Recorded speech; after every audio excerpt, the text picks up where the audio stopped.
Baik, shalom. Kita akan mendengar firman Tuhan saat ini, dan tema kita adalah Yesus Kristus pengharapan kita. Yesus pengharapan kita. Nah, saya mau kita membaca dari ayat yang sangat terkenal, Yesaya 9 ayat yang kelima. Mari sama-sama baca. Yesaya 9 ayat 5. 2, 3. Sebab seorang anak telah lahir untuk kita, seorang putra telah diberikan untuk kita, lambang pemerintahan ada di atas bahunya, dan namanya disebut orang Penasihat Ajaib, Allah yang perkasa, Bapa yang kekal, Raja Damai. Nah, saudara-saudara, kalau kita melihat ayat ini, dan ayat ini seringkali dikutip di dalam konteks Natal, dan saya percaya bahwa memang itu adalah sebuah pengutipan yang tepat. Nah, hanya saja saudara-saudara, ada orang yang keberatan karena kalau lihat ayat itu dibilang sebab seorang anak telah lahir. Kalau ini dinubuatkan di dalam kitab Yesaya, dan Yesaya hidup kira-kira 750 tahun sebelum Yesus, maka mestinya Yesaya bilang sebab seorang anak akan lahir, bukan telah lahir. Seorang putra akan diberikan, bukan telah diberikan. Karena itu adanya penggunaan bentuk past, bentuk lampau ini, yaitu anak itu telah lahir, telah diberikan. Maka ada orang yang menganggap bahwa ini bukan bicara soal Yesus, tapi orang yang sudah lahir pada zaman Nabi Yesaya. Ya. Nah, hanya saja kalau kita mau anggap demikian, ada orang yang sudah lahir di zaman Nabi Yesaya karena dia telah lahir atau telah diberikan. Problemnya orang mana yang bisa memenuhi persyaratan di bawah? Namanya disebutkan orang Penasihat Ajaib. Ada manusia yang layak disebut Penasihat Ajaib? Sebenarnya bukan Penasihat Ajaib ya. Harusnya namanya Ajaib, Penasihat, Allah yang perkasa, Bapa kekal, Raja Damai. Jadi mestinya 5, tapi memang Alkitab Indonesia menerjemahkannya menjadi Penasihat Ajaib. Saudara lihat Alkitab bahasa Inggris, namanya Wonderful. Ajaib itu sendiri, dan penasihatnya itu sendiri. Nah, kalau itu adalah orang yang hidup pada zaman Nabi Yesaya, lalu bagaimana bisa seorang lahir pada zaman Yesaya bisa disebut ajaib, bisa disebut penasihat, bisa disebut Allah yang perkasa, El Gibor, bisa disebut Bapa yang kekal? Terjemahan yang lebih tepat adalah Sang Bapa dari kekekalan, dan Prince of Peace, Raja Damai, Pangeran Damai. Mestinya begitu. Nah, itu jadi kesulitan. Dan saudara-saudara, sebenarnya menurut saya kalimat terakhir dari ayat ini memang hanya cocok untuk Yesus saja. Tapi kalau demikian, mengapa dikatakan bentuk pas, yaitu bahwa seorang anak telah lahir, seorang putra telah diberikan? Nah, saya biasa menjelaskan ini bahwa ini terkait dengan budaya orang Ibrani, yaitu apabila mereka mengucapkan sesuatu yang belum terjadi, tapi sesuatu itu akan terjadi, pasti terjadi, tidak mungkin tidak terjadi, mustahil tidak terjadi, dianggap sudah terjadi. Dan itu sebenarnya bisa ditunjukkan dalam banyak ayat di mana mereka mempunyai pola pikir yang demikian. Kemungkinan kedua, karena ini adalah sesuatu yang dilihat oleh Nabi Yesaya, maka memang dalam penglihatan Nabi Yesaya, anak itu memang sudah lahir. Karena itulah dikatakan telah lahir, atau seorang putra telah diberikan. Hanya saja saudara, saya kira ada banyak orang mengutip ayat ini, tetapi tidak mengerti latar belakang mengapa ayat ini bisa muncul. Apalagi saudara perhatikan, kalau saudara baca satu ayat, tiba-tiba ayatnya mulai karena itu. Saya tidak bisa jalan-jalan tengah jalan, tiba-tiba ketemu Pak Ketut, karena itu. Kan mesti ada sesuatu dulu, sesuatu pembicaraan, baru tiba-tiba bisa karena itu, atau oleh karena itu, atau sebab. Maka ini pasti ada sesuatu di balik Yesaya 9 ayat 5 atau sebelumnya, sehingga baru sambungannya sebab seorang anak telah lahir untuk kita. Nah, apa yang ada di balik semua ini? Nah, ini yang saya mau jelaskan pada kita hari ini di bawah tema Yesus Kristus pengharapan kita. Dan saya mau bagi ini menjadi 2 poin penting. Yang pertama adalah bahwa dunia sebenarnya berada dalam keadaan yang tidak berpengharapan. Dunia berada dalam keadaan tidak berpengharapan. Nah, kalau tadi ayat yang kita baca di Yesaya 9, kita mesti tahu konteksnya dengan geser ke belakang. Ya. Salah satu cara menafsir Alkitab dengan baik itu adalah memperhatikan konteksnya. Karena ayat-ayat itu tidak berdiri sendiri. Di dalam Alkitab asli itu tidak ada pasal, tidak ada ayat.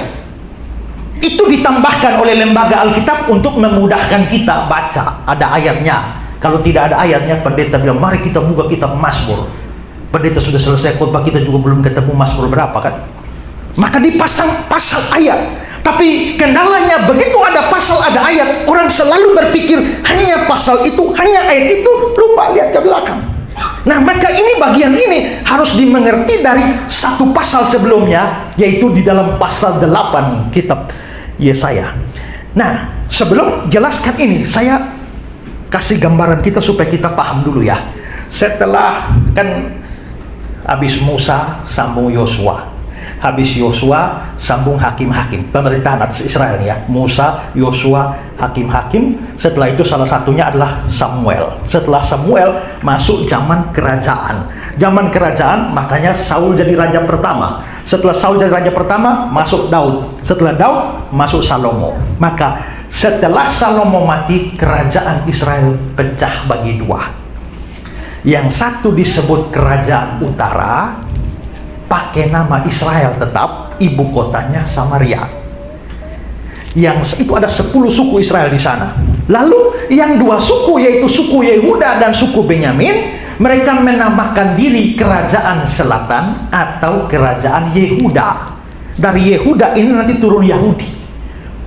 Nah, ibu kotanya di mana? Ibu kotanya di Yerusalem. Maka sekarang sudah ada 2 kerajaan, kerajaan Israel dan kerajaan Yehuda. Israel itu turun dengan raja-rajanya, begitu juga Yehuda dengan raja-rajanya, sudah menjadi 2 bangsa yang terpisah. Nah, sementara 2 bangsa itu berjalan, di dunia itu muncul kerajaan-kerajaan adikuasa yang hebat sekali. Nah, yang pertama itu adalah kerajaan Asyur, yang mencapai puncaknya pada zaman Tiglat-Pileser III, yaitu rajanya, nanti ada Raja Sanherib, ada Raja Sargon, itu adalah raja-rajanya kerajaan Asyur. Itu kira-kira Iran sekarang. Nanti setelah Asyur itu melemah, baru muncul sebuah negara adikuasa lain, yaitu Babilonia, yaitu Irak sekarang.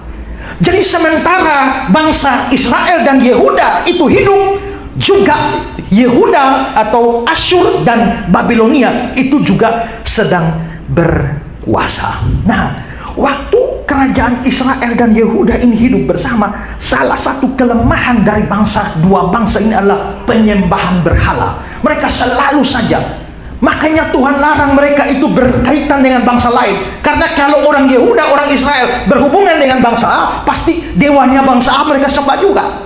Berhubungan dengan bangsa B, dewa bangsa B disembah juga. Makanya Tuhan larang mereka supaya mereka berhubungan dengan bangsa yang lain atau kawin-mawin dengan bangsa lain, karena nanti mereka jatuh pada penyembahan berhala. Tapi mereka tetap saja jatuh dalam penyembahan berhala. Pada akhirnya 2 bangsa ini sama-sama dihukum dan dihancurkan oleh Tuhan. Nah, saudara-saudara, konteks dari Yesaya pasal 9, kalau kita mundur ke Yesaya pasal 8, ini terkait dengan bangsa Yehuda. Nah, bangsa Yehuda ini, mereka mau diserang oleh Asyur. Mereka mau diserang oleh Asyur. Ini dinubuatkan oleh Nabi Yesaya. Sekarang lihat Yesaya pasal 8. Maka kekayaan Damsyik dan jarahan Samaria akan diangkut di depan Raja Asyur.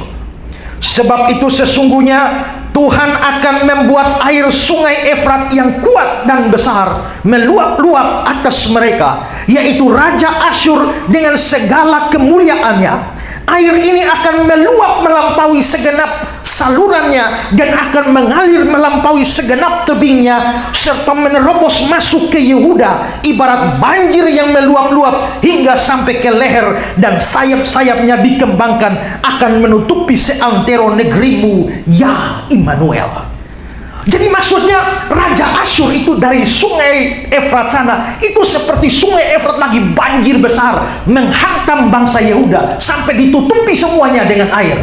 Itu adalah nubuatan bagaimana kerajaan Asyur akan menghancurkan dan melibas baik Israel maupun Yehuda.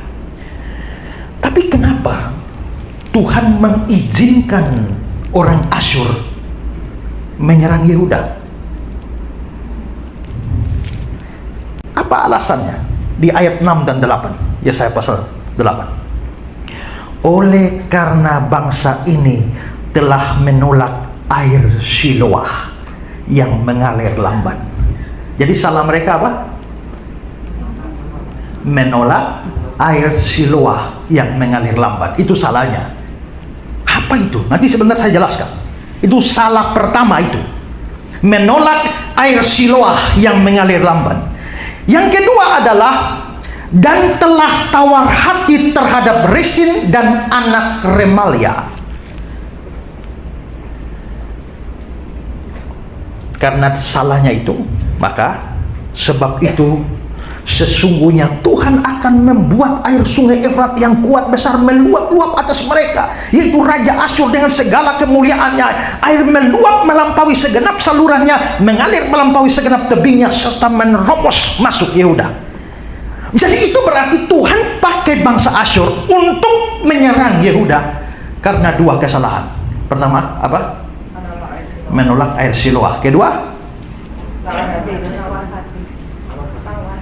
tawar hati terhadap Resin dan anak Remalia. Tapi masalahnya di sini gini, bagian itu terjemahan Alkitab Indonesia, terjemahan baru ini agak bisa membuat kita salah paham.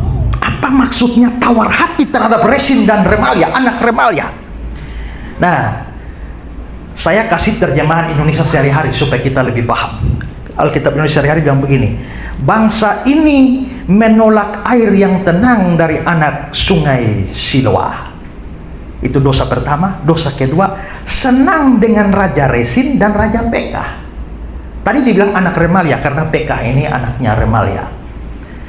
Di dalam MILT dibilang, sebab umat ini telah menolak air Siloah yang mengalir lembut dan bersukaria dalam Resin dan anak Remalia. Itu apa, Pak? Begini. Jadi saudara-saudara, tadi saya jelaskan soal Israel, Yehuda. Ini dua Israel kan dua bersaudara nih, yang tadi pecah. Tapi duanya tidak selalu akur. Kadang-kadang Israel ini menyerang Yehuda. Nah, pada saat itu bangsa Israel yang kerajaan utara itu mau menyerang Yehuda yang dipimpin oleh Ahaz. Nah, siapa raja Israel yang mau menyerang Yehuda? Itu adalah Raja Pekah, anak dari Remalia. Maka Pekah atau anak Remalia ini adalah raja Israel. Dia bersekutu dengan temannya Raja Aram yang namanya Resin. Maka ada dua kerajaan sekarang, yaitu Israel dan Resin mau serang Yehuda. Pada waktu mereka mau serang Yehuda, kesalahan Yehuda itu dua. Yang pertama tadi apa? Menolak air Siloah yang mengalir lamban. Air Siloah itu apa? Air Siloah itu adalah anak sungai yang mengalir dari sebuah mata air besar itu di sebelah timurnya Yerusalem. Maka ini kan perbandingannya sungai. Raja Asyur dibilang dari sungai Efrat. Tapi di dalam Yerusalem sendiri itu ada mata air Siloah. Tapi mata air Siloahnya itu tidak terlalu besar, mengalirnya lamban. Dan dikatakan bahwa mereka bangsa ini menolak air Siloah yang mengalir lamban. Itu bahasa kiasan. Kiasan dari apa? Kiasan yang menggambarkan bahwa mereka melihat Asyur begitu besar sungai Efrat, tapi mereka menilai diri mereka sendiri begitu remeh, seperti kita nih hanya air Siloah yang mengalir dengan lamban. Dengan kata lain, mereka merasa sebagai bangsa Yehuda mereka rendah. Sebagai bangsa Yehuda mereka begitu hina. Mereka tidak puas dengan kondisi bangsanya, kondisi kerajaannya, dan mereka menolak para pemimpin, raja-raja, nabi-nabi yang telah Tuhan berikan kepada mereka. Mereka anggap remeh bangsa mereka. Itu sama dengan kira-kira orang Indonesia tapi tidak ada jiwa nasionalismenya. Tinggal di Indonesia, lahir di Indonesia, hidup di Indonesia, tapi lebih suka bangsa lain daripada Indonesia. Nah, itu salah mereka itu. Yang kedua, salah mereka kedua adalah, tadi sudah saya jelaskan, mereka senang dengan Raja Resin dan Raja Pekah. Mereka bersukaria dalam Resin dan Pekah anak Remalia. Nah, maksudnya ini rakyat ini, sekarang coba lihat, Pekah dan Resin mau serang mereka. Bukannya mereka punya jiwa nasionalisme untuk lawan itu, Resin dan Pekah. Bukannya itu, rakyat malah pro sama Resin dan Pekah. Lebih senang dipimpin oleh, ditaklukkan oleh Resin dan Pekah. Berarti dengan kata lain, sudah anggap bangsa mereka hina, sekarang lebih pro musuh daripada bangsa sendiri. Itu sama seperti Indonesia mau diserang oleh Filipina dan Malaysia, tapi kita bukannya berjuang untuk Indonesia, malah kita dukung Malaysia dan Filipina. Mudah-mudahan mereka menang, supaya mereka berkuasa atas kita. Mungkin hidup kita menjadi lebih baik daripada di Indonesia. Kira-kira begitu. Dengan kata lain, dosa mereka ini dua: anggap remeh, anggap diri, anggap bangsa Yehuda hina, padahal ada Allah di tengah-tengah mereka. Di sisi yang lain, mereka lebih pro musuh daripada bangsa sendiri. Nah, gara-gara dosa mereka ini, Tuhan lalu menghukum mereka dengan membiarkan sungai Efrat meluap, yaitu bangsa Asyur menghajar mereka. Dan akhirnya kita bisa melihat bahwa di dalam sejarah bangsa Yehuda itu kira-kira abad 8 sebelum Masehi itu diserbu oleh kerajaan Asyur di bawah Tiglat-Pileser III, dan mereka dicerai-beraikan. Saudara perhatikan ya, salah satu trik dari bangsa Asyur di dalam menaklukkan bangsa lain itu adalah tidak seperti Belanda. Kalau Belanda jajah kita, dia dari Belanda, dia datang tinggal di kita, jajah kita di tanah kita, di negara kita. Tapi kalau Asyur gayanya bukan begitu. Asyur kalau menaklukkan bangsa A, dia taklukkan bangsa A, setelah itu dia ambil orang bangsa A, dia buang ke bangsa B, dia buang ke bangsa C, dia buang ke bangsa D. Nanti dia taklukkan bangsa B, dia buang separuh ke A, buang separuh ke C, separuh ke D. Taklukan C, buang ke A, buang ke B, buang ke D. Maka dia serak-serakan seluruh rakyat jajahan. Maka hal yang sama dia buat kepada bangsa Yehuda. Sehingga ada banyak orang Yehuda yang bangsa Yehuda yang sudah ditaklukkan lalu diserahkan kemana-mana. Maka pada saat seperti itulah orang Yehuda hidupnya sengsara dan tidak ada pengharapan. Di mana kita tahu? Mulai ayat 21. Perhatikan pasal 8 ayat 21. Mereka akan lalu lalang di negeri itu. Ini kan nubuat Yesaya tentang orang Yehuda. Mereka akan lalu lalang di negeri itu melarat dan lapar. Apabila mereka lapar, mereka akan gusar, akan mengutuk rajanya dan Allahnya. Mereka akan menengadah ke langit dan melihat ke bumi, dan sesungguhnya hanya kesesakan dan kegelapan, kesuraman yang menghimpit, dan mereka akan dibuang ke dalam kabut. Tapi tidak, jadi saudara perhatikan ya, kata-kata yang saya garis bawah itu semua jelek semua, tidak ada harapan. Lalu lalang, melarat, lapar, gusar, mengutuk rajanya dan Allahnya, menengadah ke langit, melihat ke bumi, kesesakan dan kegelapan, kesuraman yang menghimpit, dibuang ke dalam kabut. Lalu mulai pasal 8 ayat 23, ada kesuraman, terhimpit. Pasal 9 ayat yang ke-1, berjalan dalam kegelapan, negeri kekelaman. Pasal 9 ayat 3, tanduk yang menekannya, gandar yang di atas bahunya, serta tongkat si penindas. Ini semua jelek. Itu artinya Yehuda akan mengalami nasib yang begitu buruk, dan semua buruk. Tidak ada harapan bagi mereka untuk bisa lolos dari hukuman Tuhan. Kalau kita jelaskan kata itu satu persatu, kita bisa menjelaskannya secara detail, tapi tidak cukup waktu menjelaskan semua itu. Tapi yang pasti, begitu mereka berdosa karena mereka menganggap remeh bangsa mereka dan pro lawan mereka, maka Tuhan anggap itu dosa, dan Tuhan menghukum mereka menggunakan Asyur. Di dalam hukuman oleh Asyur itu, mereka semua tidak ada pengharapan untuk lolos. Maka bangsa Yehuda waktu itu memang tidak ada pengharapan. Nah, maka saudara-saudara, kalau kita bawa kepada hidup kita, ingat, yang menyebabkan Tuhan menghukum mereka apa? Dosa. Dan hal yang sama terjadi ketika mengapa Tuhan akan menghukum seluruh dunia ini?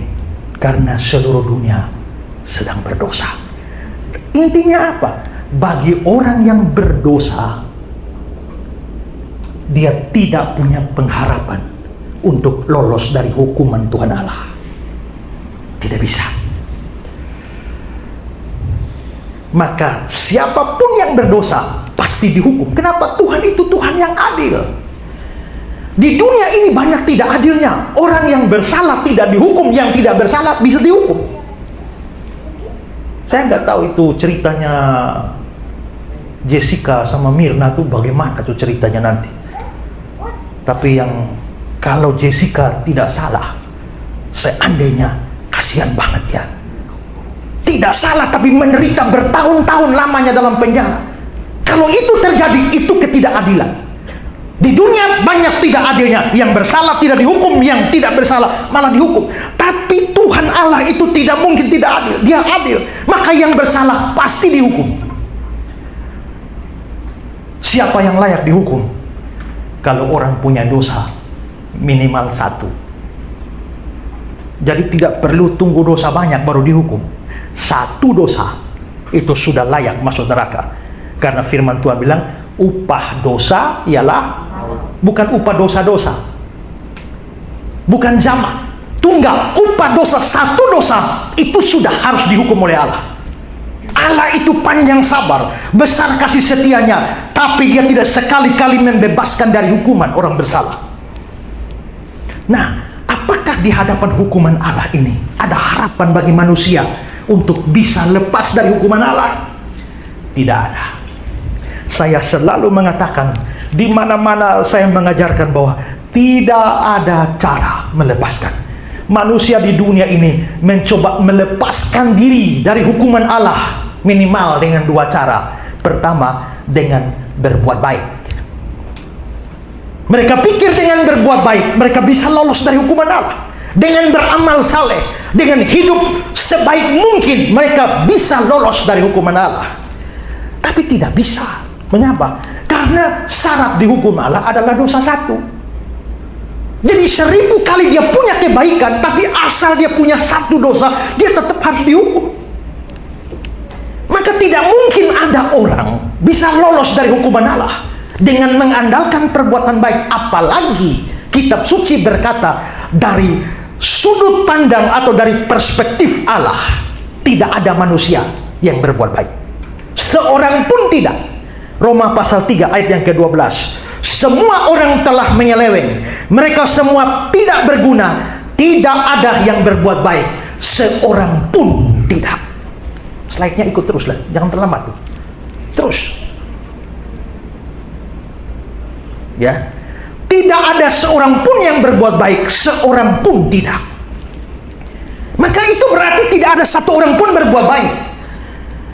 Kalau tidak ada satu orang pun berbuat baik, berarti kebaikan itu 0. Bukan cuma itu, saudara. Kenapa bisa begitu? Karena menurut Ibrani 11 ayat 6, tanpa iman tidak mungkin orang berkenan pada Allah.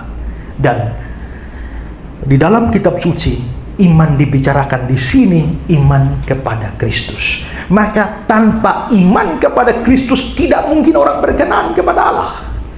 Semua orang berdosa musuh Allah, tidak mungkin berkenan. Lalu di dalam Roma 14 ayat 23, segala sesuatu yang tidak berdasarkan iman adalah dosa. Tidak berdasarkan iman adalah dosa. Apapun yang saudara lakukan, kalau itu tidak didasarkan pada iman, itu jadi dosa. Pergi ke gereja baik? Baik. Ada begitu Tuhan lihat pergi ke gereja baik? Baik mestinya. Tapi Tuhan lihat ada iman? Nggak ada. Dia datang gereja ini bukan karena iman, hanya karena antar cewek. Maka segala sesuatu datang kebaktian tidak berdasarkan iman adalah dosa. Lihat tetangga sakit, bawa ke rumah sakit, baik? Baik. Tapi Tuhan lihat apa yang membuat dia bawa. Apakah ada iman? Tidak ada iman. Maka segala sesuatu tidak berdasarkan iman adalah dosa. Pelayanan sekalipun tidak berdasarkan iman adalah dosa. Maka saudara bayangkan bahwa berbuat jahat sudah dosa, lalu berbuat baik tapi tidak ada iman, itu jadi dosa. Lah kalau saya buat baik jadi dosa, mending jahat sekali. Ya, kalau saya tolong orang jadi dosa, mending nggak usah tolong lah. Tapi kalau nggak usah tolong, ada Yakobus 4 ayat 17. Jadi jika seorang tahu bagaimana dia harus berbuat baik, tapi dia tidak melakukannya, dia berdosa. Maka di sini bayangkan, buat jahat dosa, buat baik dosa, tidak buat baik juga dosa. Kalau semua dosa, terus baiknya berapa? 0. Kalau baiknya 0, lalu bagaimana kamu bisa mengandalkan yang 0 itu untuk lolos dari murka Allah? Dalam salah satu perdebatan dulu dengan Insan Mokoginta, dia bilang, kami umat Islam nanti waktu mati ditimbang.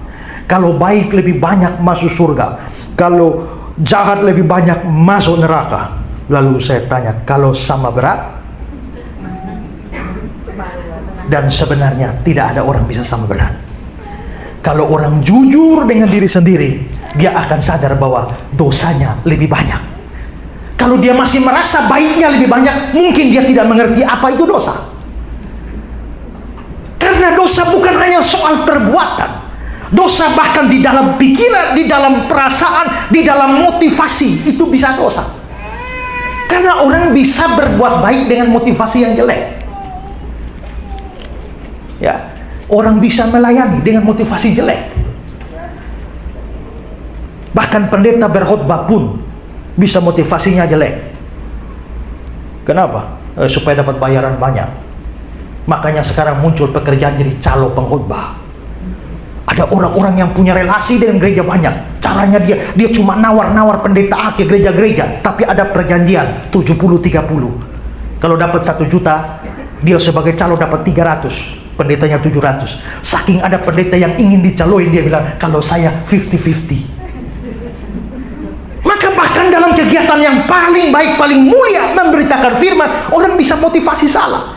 Nah, kalau semua perbuatan, perkataan, pikiran, rasa di hati, motivasi, semua dihitung, mustahil ada orang yang buat baik lebih banyak dari jahat. Maka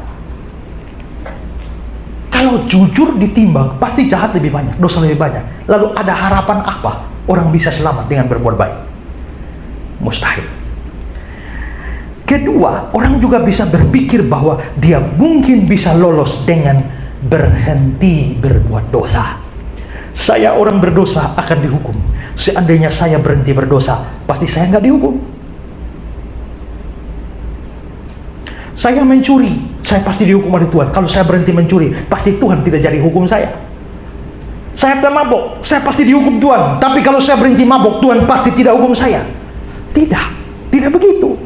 Karena salah satu konsep dosa di dalam Alkitab, dosa adalah hutang di hadapan Allah.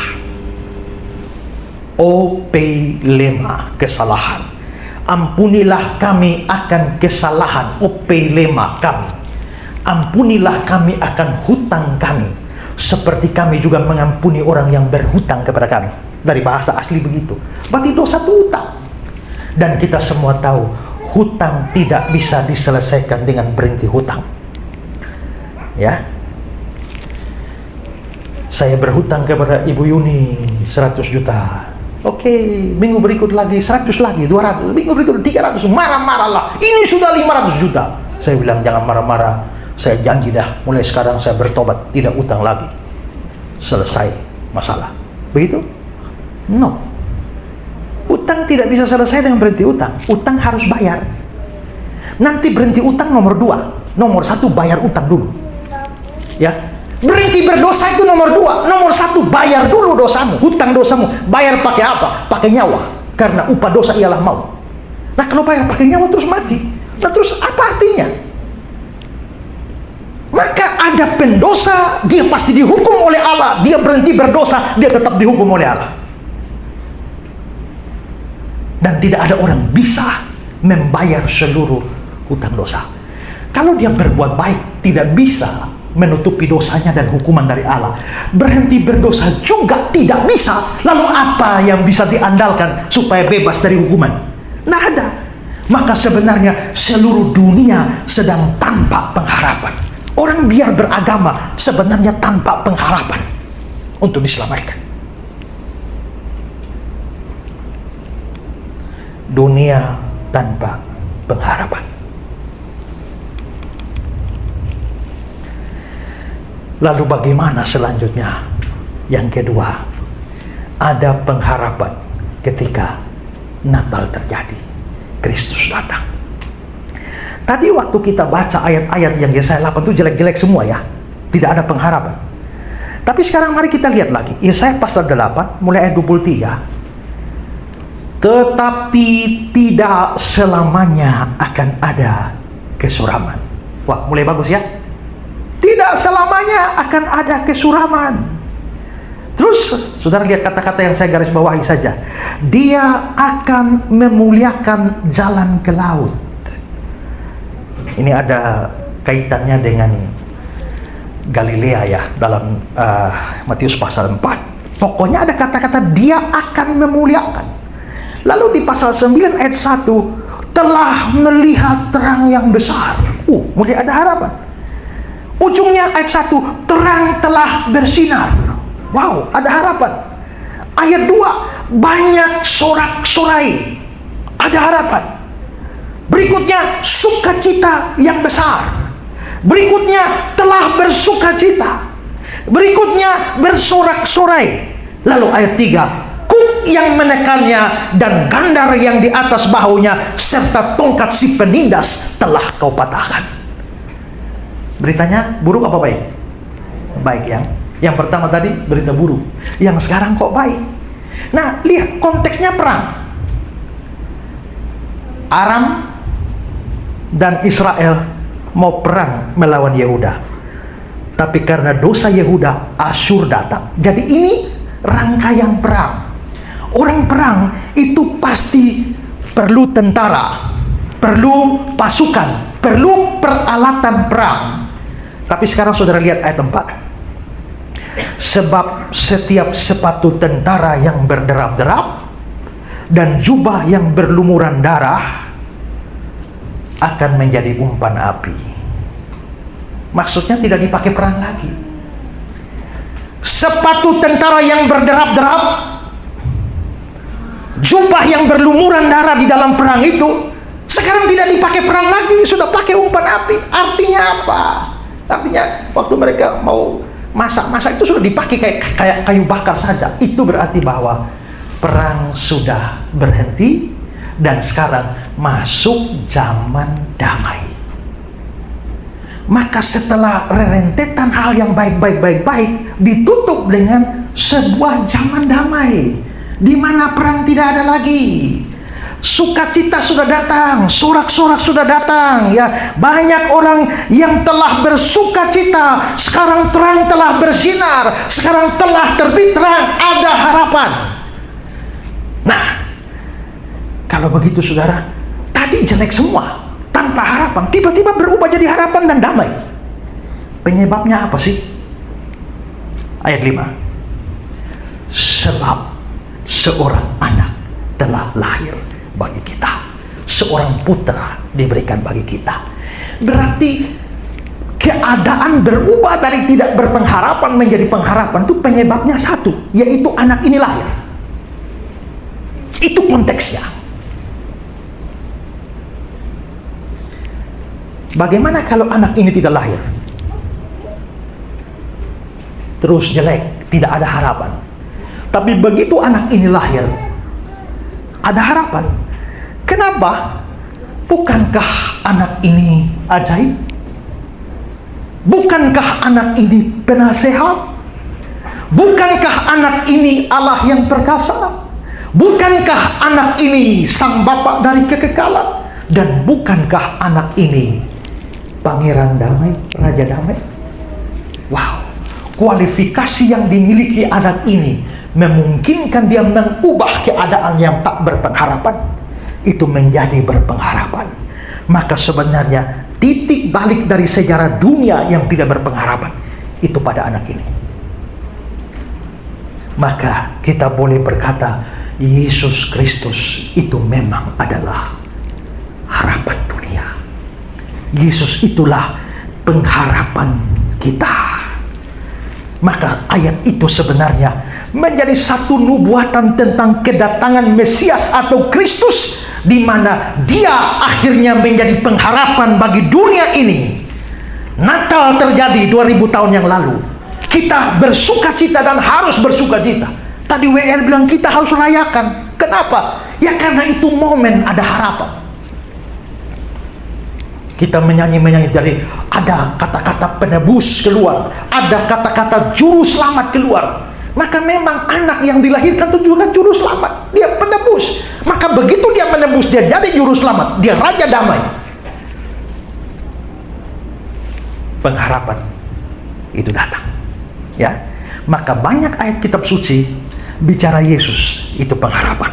Roma 15 ayat 12. Dan selanjutnya kata Yesaya, taruh dari pangkal Isai akan terbit, itu Yesus. Dan dia akan bangkit untuk memerintah bangsa-bangsa, dan kepadanya lah bangsa-bangsa menaruh harapan. Kepada Yesus bangsa-bangsa menaruh harapan. 1 Timotius 1 ayat 1. Dari Paulus Rasul Yesus menurut perintah Allah juru selamat kita, dan Kristus Yesus dasar pengharapan kita. Di dalam Alkitab bahasa Inggris kata dasar ini tidak ada. King James dia hanya mengatakan Jesus Christ which is our hope. Yesus Kristus yang adalah pengharapan kita. Lalu Kolose 1 ayat yang ke-7, Kristus ada di tengah-tengah kamu. Kristus yang adalah pengharapan akan kemuliaan Allah.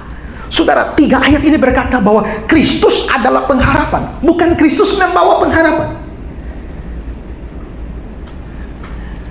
Kalau saya membawa HP, kamu bisa menerima HP-nya, tapi tidak menerima saya. Hanya HP saja diterima. Kalau saya membawa kue, kamu bisa terima kuenya, tapi tidak terima saya. Tapi kalau saya adalah kue, kamu tidak terima saya sama dengan tidak terima kue. Kamu terima saya sama dengan terima kue. Kalau Yesus hanya membawa pengharapan, kamu bisa terima pengharapan tanpa menerima Yesus. Tapi kalau Yesus itu pengharapan, kamu tidak bisa punya pengharapan kalau menolak dia. Maka sesungguhnya di dalam Kristuslah pengharapan. Tadi saya bilang dosa membuat tidak ada harapan untuk lolos dari hukuman Allah. Tapi Kristus, dalam Kristus ada harapan. Kenapa? Karena dialah penebus. Konsep penebusan semacam ini memang ada di dalam beberapa agama berupa bayang-bayang saja. Di dalam agama Yahudi seperti bayang-bayang korban-korban binatang. Di dalam agama-agama yang lain yang ada sistem korban darah, semuanya hanya bayangan-bayangan. Tapi korban seorang manusia sempurna tanpa dosa itu hanya ada di dalam kekristenan. Karena itu dalam Kristus ada pengharapan. Pengharapanku hanya Yesus saja. yang mati di atas Golgota. Natal terjadi supaya ada Jumat Agung, karena dia datang memang untuk mati, menanggung hukuman dosa kita. Karena dia sudah menanggung hukuman dosa kita, maka sekarang ada pengharapan. Maka dalam Kristus ada pengharapan. Sekarang yang ketiga, kalau begitu sebelumnya tidak ada harapan, sekarang ada harapan dalam Kristus, dalam anak yang diberikan itu. Bagaimana seharusnya? Pertama, sadarilah bahwa saudara adalah orang berdosa yang membutuhkan Kristus sebagai juru selamat atau penebus dosa. Kalau orang tidak sadar dia sakit, dia tidak butuh dokter. Kalau orang tidak sadar dia bodoh, dia tidak butuh guru. Kalau orang tidak sadar bahwa dia sedih, dia tidak butuh penghibur. Makanya Tuhan Yesus bilang dalam Matius 9 ayat 12, Yesus mendengarnya dan berkata, bukan orang sehat yang memerlukan tabib, tapi orang sakit. Maka kalau orang merasa tidak berdosa, dia tidak butuh juru selamat. Kalau orang merasa bahwa kebaikannya begitu banyak dan dia bisa lolos dengan perbuatan baiknya, dia tidak butuh juru selamat. Makanya ada orang komentar bilang, kenapa sih Kristen pakai andalkan juru selamat? Kalau kami di Islam, kami yang berbuat dosa, kami yang tanggung. Jadi kalau saya berdosa, biarpun masuk neraka, saya akan terima hukuman dengan lapang dada. Lalu saya bilang, iya nanti sampai dada mau bolong. Kenapa? Kau kira gampang murka Allah? Saudara tahu kenapa Yesus berdoa di Getsemani sampai keluar keringat? Itu secara medis, itu bisa dijelaskan. Pecahnya kapiler-kapiler di dalam tekanan yang begitu besar, itu bisa membawa darah ke permukaan kulit. Apalagi setelah itu nanti dia dicambuk di kemudian hari, itu sudah rapuh semuanya. Bisa keluar semacam itu dalam tekanan yang besar. Pertanyaannya, apakah Yesus takut mati? Bukankah dia sudah tahu bahwa dia datang ke dalam dunia ini untuk mati, untuk menyerahkan nyawanya menjadi tebusan? Kenapa waktu mau mati takut? John Calvin bilang, Yesus sebenarnya bukan takut mati, tapi takut apa? Karena waktu di Getsemani malam itu, waktu dia berdoa, dia sudah melihat bahwa beberapa jam lagi tsunami murka Allah sedang datang dan menghantam dia, karena dia akan menjadi penanggung dosa seluruh dunia. Kalau dosa seluruh dunia ditanggungkan pada satu orang, bukankah murka Allah itu seperti tsunami yang akan menghantam dia? Maka Spurgeon berkata, Yesus saja gentar terhadap murka Allah, apalagi kau, siapakah kau yang merasa saya terima dengan lapang dada? Orang-orang begitu tidak ngerti murka Allah. Jonathan Edwards pernah membuat khotbah yang menggemparkan. Di dalam salah satu khotbahnya yang terkenal, Sinner in the Hand of an Angry God, orang berdosa di tangan Allah yang maha murka. Begitu Jonathan Edwards selesai khotbah, dia angkat muka, tidak ada orang di atas kursi lagi. Semua jemaat sudah merayap, menangis. Ada yang pegang peluk tiang-tiang gereja, seolah-olah mereka terlempar ke neraka. Memangnya apa yang dikhotbahkan Jonathan Edwards? Dia bilang, kalau sampai kamu masuk neraka 1 tahun, 2 tahun, kamu menjalani hidupmu di neraka 10 tahun, 100 tahun, 1 abad sudah di neraka. Setelah 1 abad di neraka, kamu balik kembali dan lihat ke titik di mana waktu kamu masuk neraka. Begitu kau balik ke sana, ternyata baru 1 titik. Sudah 1 abad, baru 1 titik. Dan begitu kamu menoleh ke sana, ke tahun-tahun yang akan kamu jalani, ternyata itu garis tidak berujung. Dan di sana kamu benar-benar putus asa, tanpa keringanan dan tanpa akhir. Betapa hebatnya murka Allah. Siapa yang tidak gentar? Makanya kalau ada orang merasa diri cukup suci, dia orang tidak tahu diri. Maka yang paling pertama harus sadar kita orang berdosa yang perlu juru selamat. Seorang mengatakan begini, ada lebih banyak harapan untuk orang berdosa yang sadar akan dosa sendiri daripada orang kudus atau suci yang menipu diri sendiri. Bukan berarti ada orang suci, tapi orang suci itu tidak ada, tapi yang rasa diri suci banyak. Orang yang sadar diri orang berdosa ada banyak harapan. Seperti pemungut cukai itu daripada orang Farisi yang pukul dada, aku puasa sekian kali, aku tidak seperti orang ini dan seterusnya. Kita entah berapa kali sudah merayakan Natal, tapi harus sadar kita orang berdosa. Kalau kita rasa diri orang berdosa, kita butuh juru selamat. Kalau Natal itu menyediakan juru selamat, maka Natal itu momen yang sangat-sangat penting, karena itu pemberian pengharapan bagi dunia ini. Kedua, percayalah, terimalah Kristus sebagai juru selamat dan penebus dosa. Tidak cukup hanya sadar diri orang berdosa.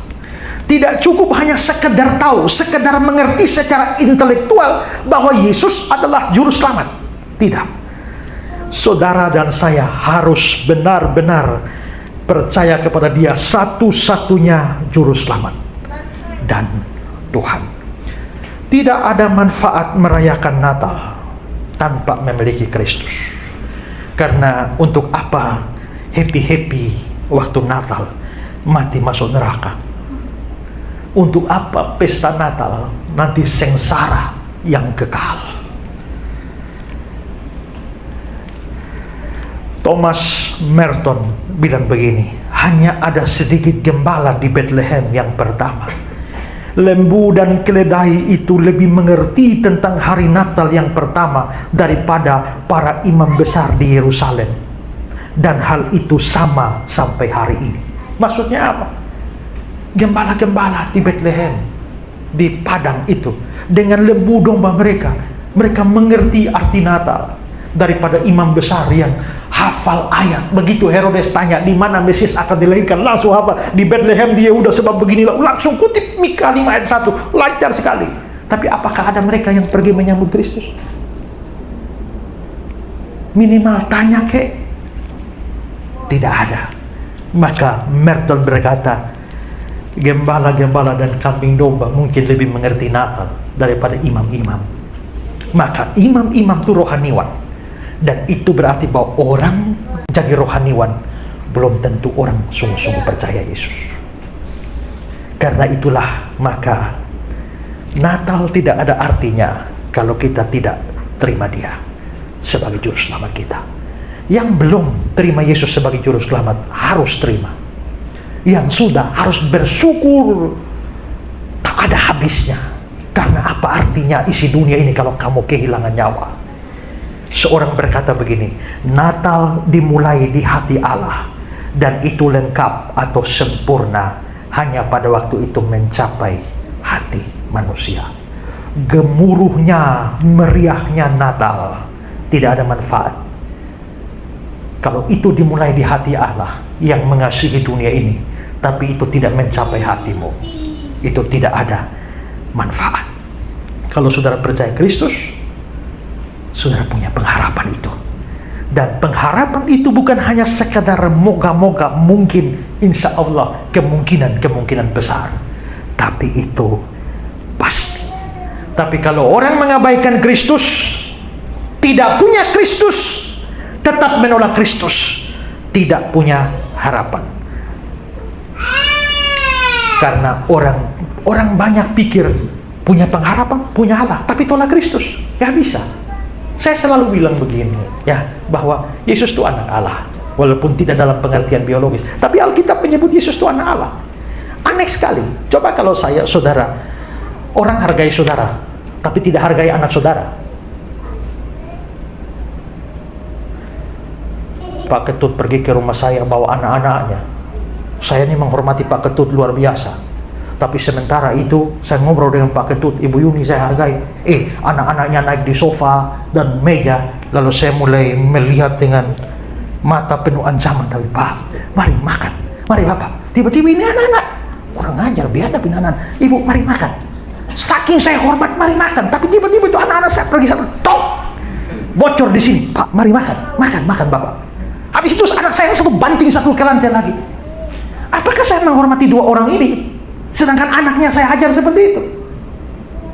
Orang pikir dia bisa menghormati Allah, padahal Yesus dia olok-olok. Yesusmu itu seperti pakai kolor di tiang jemuran. Rasanya dengar itu tiap hari. Kurang ajar orang-orang ini ya. Tapi mereka menyembah Allah ya. Mereka mengaku menghormati Allah ya. Tapi anak Allah itu dihina dan ditolak sedemikian rupa. Bagi saya, orang tanpa Kristus, tanpa Allah, tanpa pengharapan. Dan bukan kata saya, kata Rasul Paulus, Efesus 2 ayat 12, bahwa waktu itu, waktu kamu belum percaya, tanpa Kristus, tidak termasuk kewargaan Israel, tidak mendapat bagian dalam ketentuan-ketentuan yang dijanjikan, tanpa pengharapan dan tanpa Allah. Maka orang tidak punya Kristus, tidak punya Allah, tidak punya pengharapan. Tapi kalau orang punya Kristus, dia punya Allah dan dia punya pengharapan. Kalau begitu, Kristus adalah harapan dunia. Kristus adalah harapan kita. Natal menjadi istimewa. Kemarin saya khotbah di Jakarta, satu tema yang menarik bahwa Christmas isn't just a day, but frame of mind. Natal bukan sekedar satu hari, tapi suatu pola pikir yang menyertai kita sampai hari-hari selanjutnya dan sepanjang hidup kita. Ya, Natal bukan hanya sekedar satu hari, tapi Natal hari yang luar biasa. Tanggal 24 Desember nanti saya akan khotbah Natal umum di Kupang. Dan temanya Christmas, a glorious day. Christmas, Natal, satu hari yang mulia.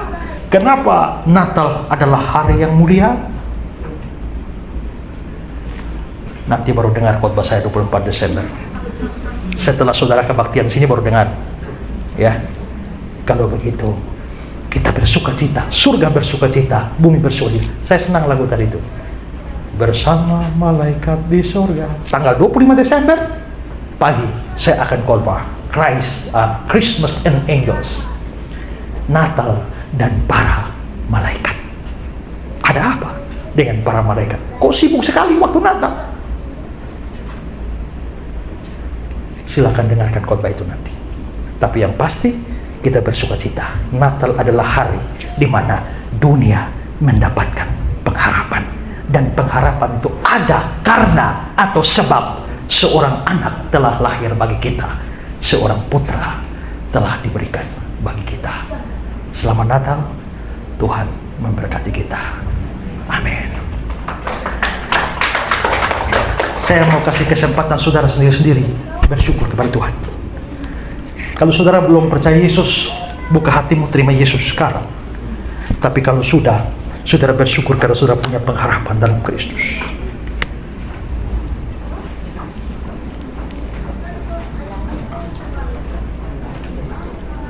Mari masing-masing berdoa.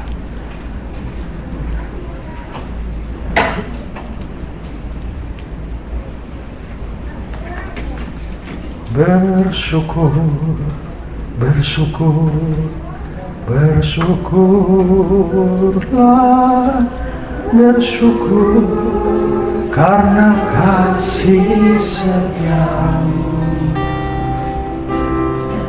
Ku sembah, ku sembah, ku sembah dan ku sembah selama hidupku.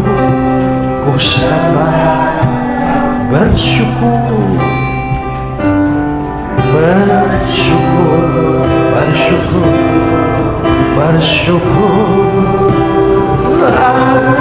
bersyukur karena kasih setiamu. Ku sembah, ku sembah, ku sembah dan ku sembah selama hidupku. Ku sembah. Kasih Allahku sungguh telah terbukti.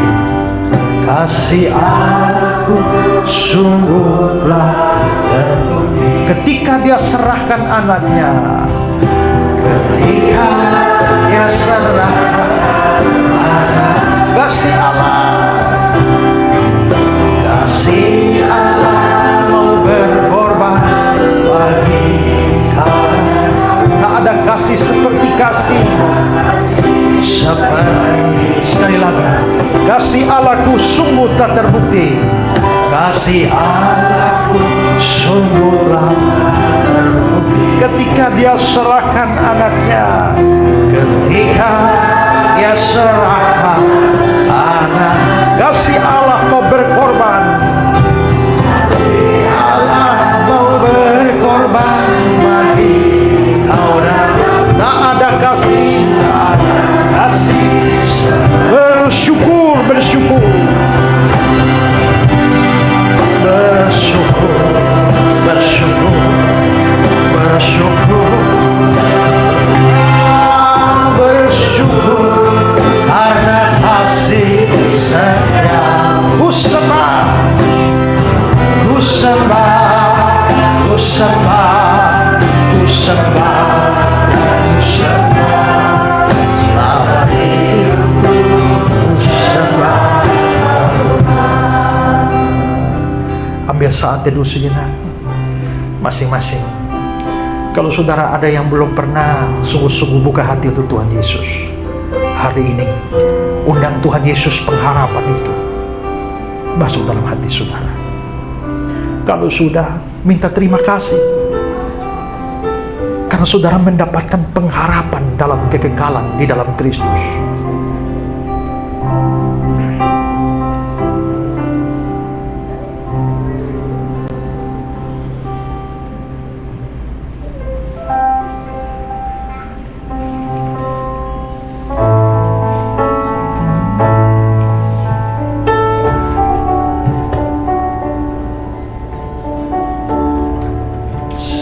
Sembah dan puji Dia, sembah dan puji Dia, sembah dan puji Dia.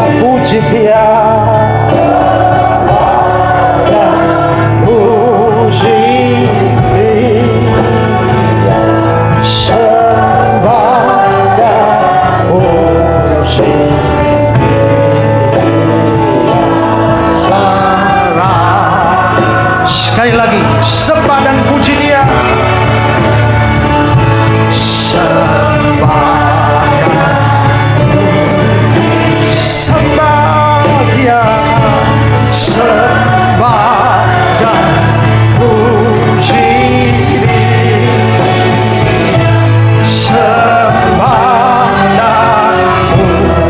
Dia,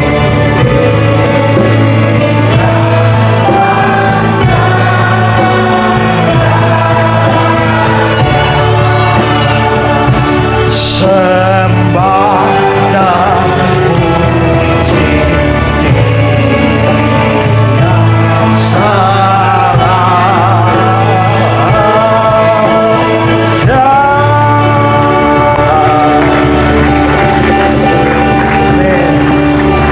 Terima kasih Tuhan Yesus.